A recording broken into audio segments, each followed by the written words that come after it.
ಚಿಕ್ಕೋಡಿ ಬೆಳಗಾವಿ ಜಿಲ್ಲೆಯ ಚಿಕ್ಕೋಡಿ ತಾಲೂಕಿನ ಸದಲಗ ಪಟ್ಟಣದಲ್ಲಿ ಯುಜಿಡಿ ಯೋಜನೆಯ ಅಡಿಯಲ್ಲಿ ಡ್ರೈನೇಜ್ ನಿರ್ಮಿಸಿದ್ರು. ಆದರೆ ಈ ಯೋಜನೆ ಹಳ್ಳ ಹಿಡಿದಿದೆ.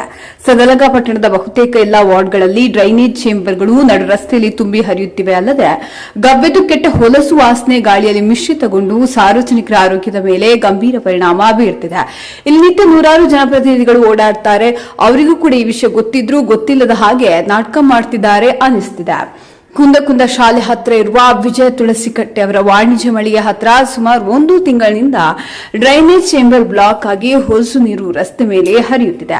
ಶಾಲಾ ಮಕ್ಕಳು ಮೂಗು ಮುಚ್ಚಿಕೊಂಡು ಹೋಗುವ ಪರಿಸ್ಥಿತಿ ಬಂದಿದೆ. ಎಷ್ಟೋ ಸಲ ಅಲ್ಲಿಯ ಸ್ಥಳೀಯರು ಪುರಸಭೆಗೆ ಹಾಗೂ ಸಂಬಂಧಪಟ್ಟ ಮುಖ್ಯಾಧಿಕಾರಿ ಮತ್ತು ಇನ್ನುಳಿದ ಅಧಿಕಾರಿಗಳಿಗೆ ತಕರಾರು ನೀಡಿದ್ರೂ ಕೂಡ ಏನು ಪ್ರಯೋಜನ ಆಗಿಲ್ಲ. ಅದನ್ನು ಈವರೆಗೆ ಸರಿಪಡಿಸುತ್ತಿಲ್ಲ. ಅದರ ಬಗ್ಗೆ ಕಾಳಜಿನೇ ವಹಿಸುತ್ತಿಲ್ಲ.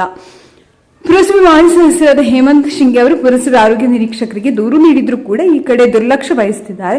ಅಂಬೇಡ್ಕರ್ ನಗರ, ಹಾಲಪ್ಪನವರ್ ಫ್ಲಾಟ್ ಸುತ್ತಮುತ್ತಲಿನ ಪ್ರದೇಶಗಳಲ್ಲಿ ಗಟಾರುಗಳು ತುಂಬಿ ಹರಿಯುತ್ತಿವೆ. ಅಲ್ಲಿ ಜನರು ಬೇಗ ತಮ್ಮ ಸಮಸ್ಯೆಯನ್ನು ಬಗೆಹರಿಸಬೇಕೆಂದು ಸದಲಗ ಪಟ್ಟಣ ಪಂಚಾಯಿತಿ ಮೇಲೆ ಅಧಿಕಾರಿಗಳಿಗೆ, ಜನಪ್ರತಿನಿಧಿಗಳಿಗೆ ಒತ್ತಾಯ ಮಾಡಿದ್ದಾರೆ.